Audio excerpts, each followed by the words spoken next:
All right, welcome back to the Built to Grow podcast. I'm your host, Tim Lyons, in the studio, joined by Randy Angston. Good day, my friend. Good day. Real quick announcement, everybody. winninggym.com/grow. You're going to want to check out our coaching program. We just we bring on 3 more clients this week.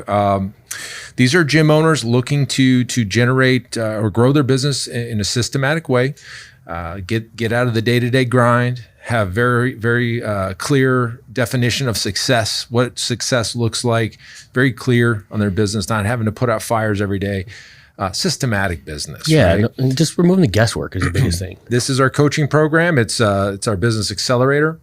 And we love what we do. We have coaching calls every week. You start off with a decade in a day call. Just like I said, just in some of these topics based on some of these calls that we've had with gyms, and just kind of breaking down what we talk about, why they're here, what they need to know. So if you need help with coaching, we'd love to have you. Have a conversation, winninggym.com/grow. All right.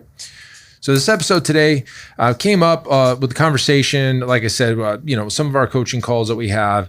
And, Randy, you take all the sales calls. So they all come to you. And, I guess it's a surprise to some people. They're actually talking to you. You're like, right. Oh, it's you, Randy. Yeah. But Randy takes all our coaching calls and he's like, hey, you know what? I've really determined really clearly who's successfll and who struggles because of them not knowing the numbers they should know. Correct. So, yeah. It's and it to no detriment to their own. I mean, obviously you need to take responsibility. This is yours to know, but there is that old saying, you don't know what you don't know. And so now that you're in that seat and if you haven't learned these things yet, this is your responsibility now. Your job is this, because the differentiator between the hobbyists and those gym owners that are getting where they want to go, this is the stuff. Above everything else, this is the stuff that's going to drive their business there. Okay.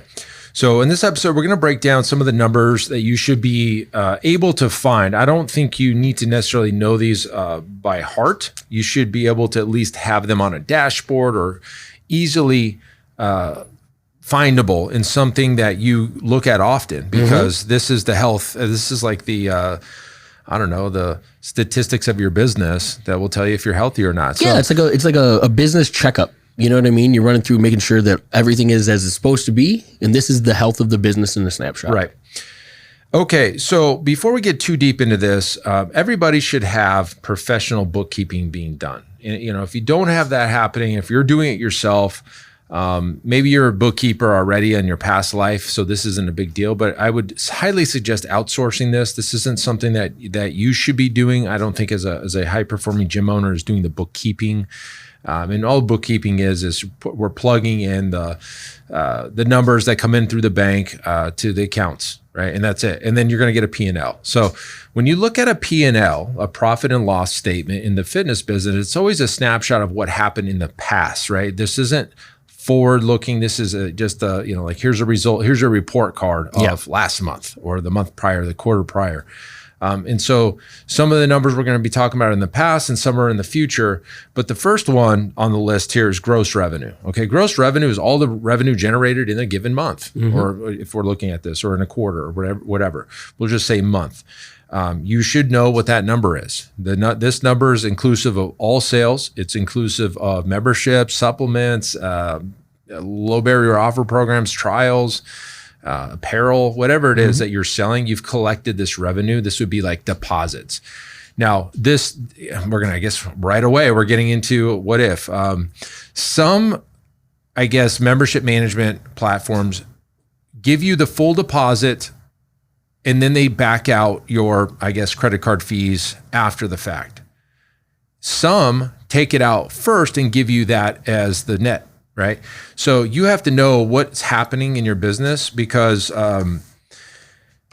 you may be grossing more than you think because they are taking it out, all the fees out before they deposit it in your account. Some give you the full deposit and then 3 or 4 days after that, or at the end of the month, they take out a couple grand or whatever it is for their fees. So we at our gym at Pulse, we use MindBody. And so we get the full deposit, and then later in the month they deduct later. And we have a line item for, I guess, MindBody fees, credit card fees, processing fees are all kind of secondary after that. So gross revenue is all the money that you've collected at a gross level. Net profit is after all of your expenses are taken out, what are you left with?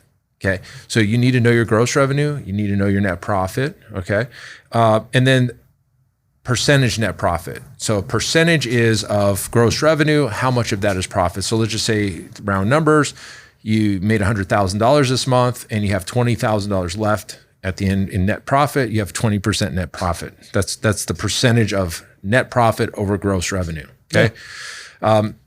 If you don't know what those numbers are, this is where you would start. Like, you don't know the health of your business if you don't know what's coming in and what's going out. Yeah, exactly. Okay. Within those two numbers, gross revenue and net profit, there's all these expenses, including salary, mortgage, rent, marketing, electricity, utilities, all of the things that take to operate a business. Those are called base operating expenses as a whole. What are your base operating expenses per month to run the business? What are all the expenses that go out of the account? So we have gross revenue, base operating expenses, you're left with net profit. Okay. All right. So everybody following along? Yeah, we still there? Yeah. All right. The next number we feel like that you should know is your client lifetime value. Okay. This is one that most gyms don't know. Yeah. Okay. Especially if you've only been in business a year. You're probably not going to get a real good number until you've been in a couple of years. So you can kind of see how long do clients stay with you? How much on average do they spend each month? And then you just do some simple math and say, hey, on average, my clients pay $300 a month and they stay 20 months in my whatever client lifetime value, 6,000, sure. Right? $6,000. All right. So it's good to know what that number is. Now with that real quick, with the because this is one that gets gym owners every time I talk to them. I get a number of variations of numbers. I get an array of numbers for the average. I mean, your lifetime value should be one hard number. It should. It should be. It's an average. Right? It's an average, exactly. Now, if you break it out and you know the value of a client in a certain deliverable versus others, that's okay too. I like that mentality, or like that thought process, because it shows you what service is more valuable to the business in the end. Those give you clarity and decision making as well. But you have to have an answer, guys. You can't just not come up with something or assume, because the rest of the decision making is going to be based around this number. Sure. Your cost per acquisition and what we're going to go market to and what it's going to take to earn a client is all dependent upon what that client is worth to your business. If you don't know that number, 100% of your marketing and everything else is guesswork. Get clear on this. Yeah, very good. I mean, this is the one I want to drive home so hard, because this is the math that matters when it comes to growing the business. This is the multiplication of capital. This is your ability to play the game. If you're not clear on this, you're gambling. Let's remove the guesswork and let's start making decisions that benefit the business. You know, you went back to saying, hey, what's a client worth at this service level? I think that's probably more important than all of this, because when you realize your team training members aren't paying you a whole lot and they kind of leave in 9 months, and then your semi-private training clients are paying $400 a month and they stay 3 years, it's going to make you real clear on, hey, a team training client, a boot camp, whatever group class training client, a large group is not really worth a whole lot to my business, where these semi-private clients are. Maybe that would be the caveat for you to change your model. That was the caveat for us. I had the same exact that is exactly the conversation why a good buddy of ours that's opening a gym, Tommy, his idea was, let's go with the 80% being general gym access and the 20% being personal training. Well, when both cost per acquisition, right? You're going to spend money to acquire a client. If we're going to even just a general gym access member, what is the value of that client to the business over X? Very minuscule versus the value of a personal training client, or in that situation, a semi-private training client. When I broke down the numbers and then started comparing the ratio of value versus acquisition, you're going to be spending the work, doing the work and spending the money to acquire a client. Why not have that client be the most valuable service in your business, bar none, versus going for the lowest hanging fruit and trying to build the mass of your revenue from the dimes rather than the quarters. And when we broke that down, and I gave him kind of some clarity on the math and how the path of least resistance and the greatest gain for his effort and all of that should be spent or could be spent in just a semi-private training route, he pivoted his entire system. Good. And so, but it's reasons like this, guys. You can work hard for the same dollar, or you can make some decisions and go acquire 4 quarters instead of 10 dimes. Beautiful. Okay. The next kind of percentage you need to keep an eye on is month over month growth or decay, I guess, if you're going down. So over last month, what's the percentage growth? Over last year, same month, what's the percentage of growth? And you should be trending upward. Obviously, each this is a gross revenue. You can do this on net profit as well. You should be growing the business each and every month. Now, granted, we all hit a big, milestone in our business with COVID, and that's just an off year. But now that you've kind of seen those numbers, maybe you start comparing it back from 2019 to 2022. We kind of got through the era of the pandemic, and you could start comparing your numbers over 2019. That's what we've been doing, because those 2 years are just a weird variable, year, right? So month over month growth, year over year growth on the gross revenue and the net profits. So you should be looking at those numbers. The next number you're going to want to keep an eye on is the cost per acquisition. We have a whole math of marketing course on this. If you want to go check it out, what is it? winninggym.com/math. Yeah, it's a free training on this. That's exactly what it is. Free training on the math of marketing, which goes into exactly what I was just talking about. Yep. Your acquisition versus your value of that client. So if you want to learn that for free, winninggym.com/math. Yep. So that's our CPA, our CPLs, our cost per lead. So you need to know how much you're spending to acquire a lead, how much do you spend to acquire a client, what the average order value is of that client in the first 30-day window against your marketing spend. Again, that's all broken down really, really well in the math of marketing. So go check that out if you haven't picked that up yet, winninggym.com/math. The next number and really the only KPI that I focus on here at this gym is what we call the delta. The delta is the growth or decay of your monthly recurring revenue. Boom. It's inclusive of new sales. It's inclusive of cancellations. It's inclusive of upgrades or downgrades. It's inclusive of freezes, and all of those combined give you the delta. The delta says, hey, this month we grew the monthly recurring revenue by $4,283. So that means we can expect that to come in next month, and the next month you would do the same thing. And so if you wanted to focus on one KPI, one and one only, it would be the delta, in my opinion, because once you grow the monthly recurring revenue to exceed the base operating expenses, that means before the month starts, you've already got all of your expenses covered. You could essentially not make a sale and still cover your expenses. That's a really good place to be in. Yeah. Now, I don't recommend not making sales, but I'm just saying you have a healthier business when that monthly recurring revenue based on the delta growth every month exceeds your base operating expenses. Yeah, I mean, to break that down into like our layman's terms or like living situations, I mean, that situation is living paycheck to paycheck. Sure. Like, which for most of us in this situation is an uncomfortable situation and just to be in.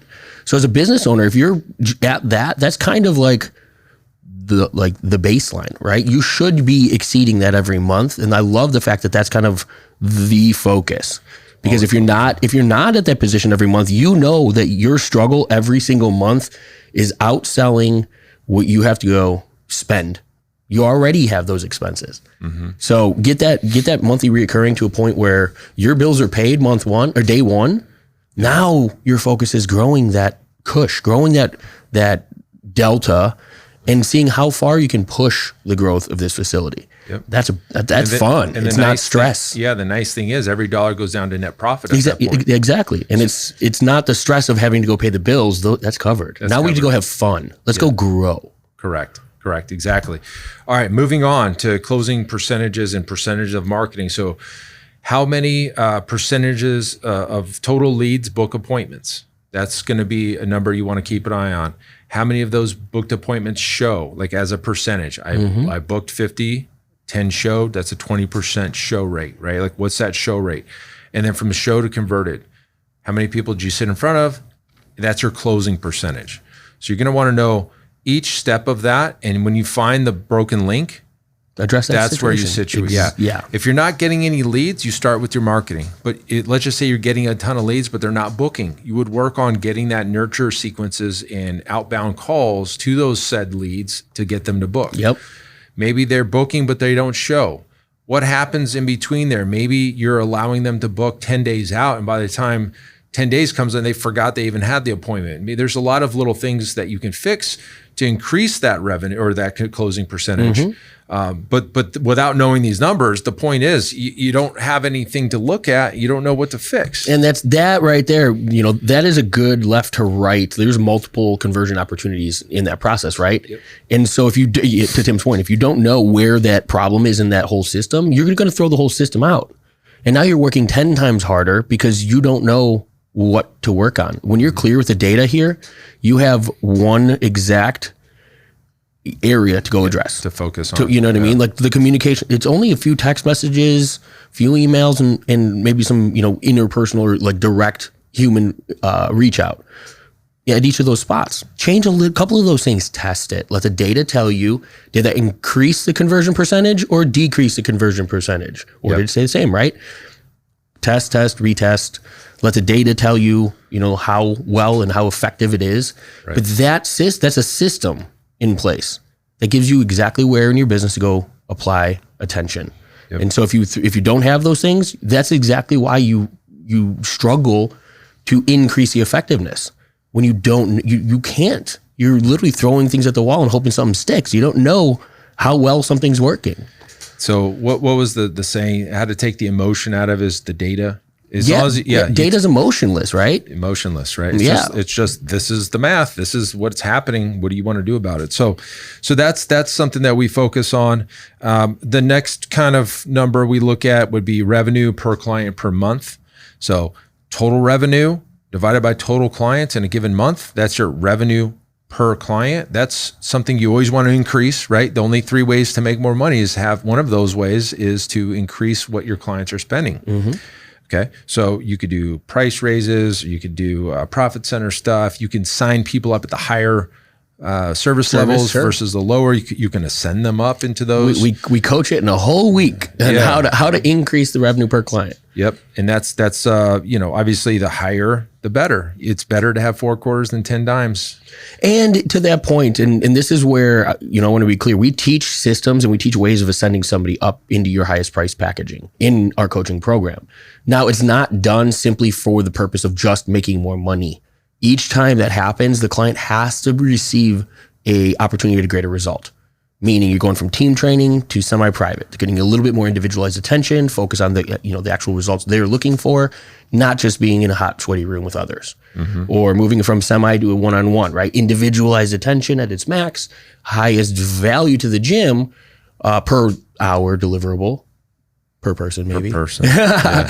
Another tricky situation that we could coach to. But, in that situation, the client then obviously is receiving the most proprietary one-on-one individualized attention, which in theory should give them the greatest opportunity for that result. For results, right? So when those two things happen simultaneously, winning situation.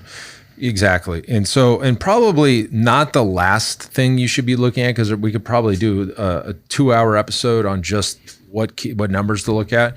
The last one I want to bring up is churn. Okay, so churn is the percentage of loss each month, and you could do a monthly churn, right? Mm-hmm. You see this a lot in subscription services, which essentially is what a gym is, but you see this in software, like what's the churn percentage of your software, like stickiness and all this stuff. Obviously, you would love to keep all your clients every month. That's not realistic.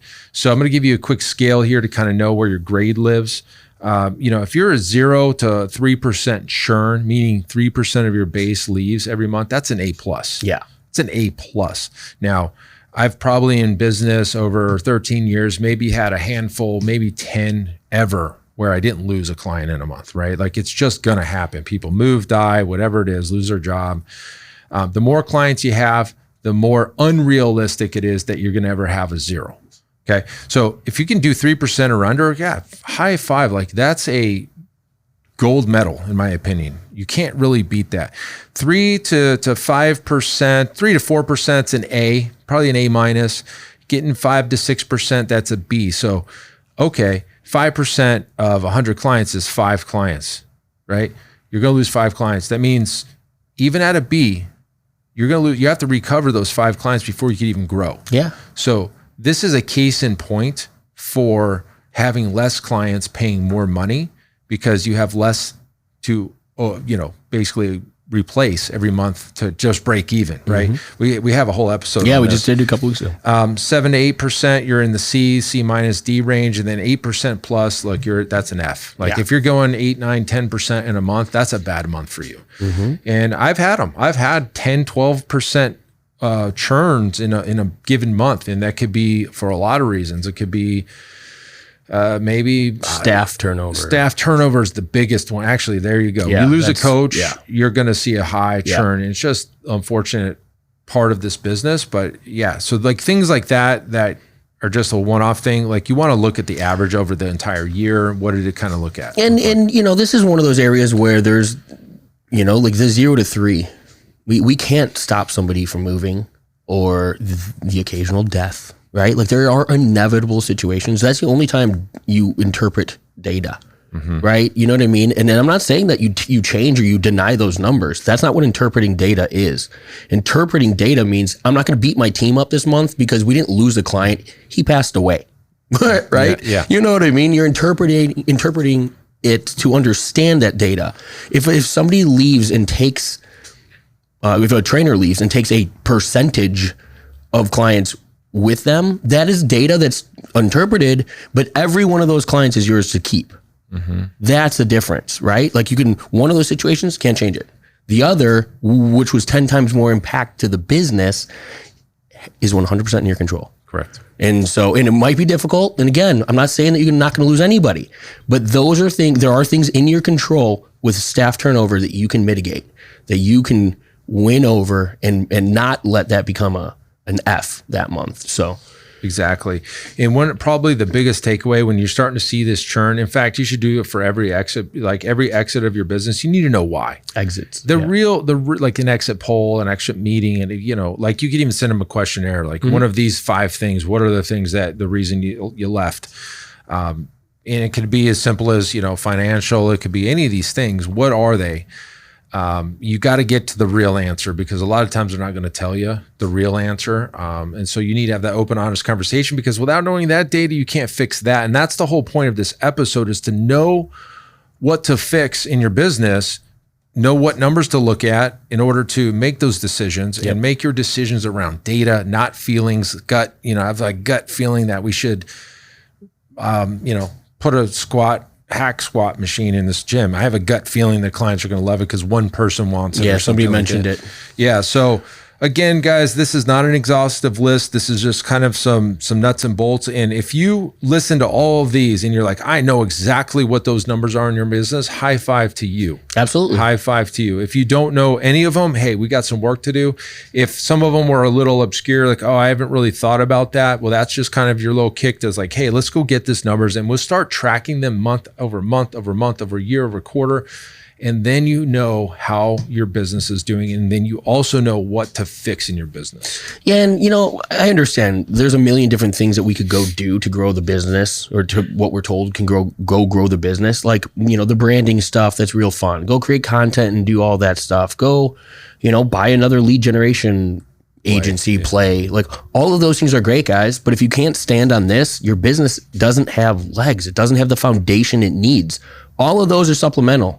If you can't answer these, get clear on these, and then all of that other stuff makes more sense to you. Now, all of that other stuff is paying you back in ways that you're confident, you're sure. You're not throwing money at a marketing agency and hoping or wondering what is done for your business at the end of it. Clarity. I mean, this is the reason that we offer this and not an agency growth model anymore, because this is what's going to build like sustainable long-term fitness businesses more than anything else we've ever come across. Yeah. So. In fact, in the call yesterday with the decade call with our newest client, I said we cannot run marketing yet. Yeah. We just would not be in our best interest to do that. And here's why, boom, boom, boom. We got to fix all these things. We got a lot to fix, right? Oh, yeah. And he understood and he's excited. But the first thing he wanted to do was get leads. But you send leads into a broken foundation, the cracks get worse, the business is worse, and people leave anyway. I have this, I'm glad, that's a great conversation. I bring this up almost every single coaching call because that's the first thing everybody gets on the phone with. They all want leads. We want to make money now. Well, but the business is not where it needs to be in order to take your warmest traffic. People who are the closest from purchasing you right now, if I turn on marketing, those are the people that are coming in the doors first. Yep. Okay, so the easiest wins we have. If we're going to go after them, we're going to bring all of them into your business. We're going to bring all of those people into your business. That's what's going to happen. But then once we do that, you decide, oh, hell, I'm going to raise all my rates. Oh, hell, I need to change the actual service that I'm bringing to the table. Or, whatever, maybe the frequencies of trainings or your schedule or your training staff. There are a million different things that we're going to change or could change. If we put all those people in your business and then go and address those changes, how many of those people are staying in your business? But now what have you done? Now we went through all of the people that were already closest to you, willing to give you money. Burned them. And we burned all those relationships. So now we're going after maybe lukewarm traffic, probably cold traffic to try and drum up interest into your business. And we want to call, we're going to try and do that and try and call that a win. How about we go the intelligent way about it?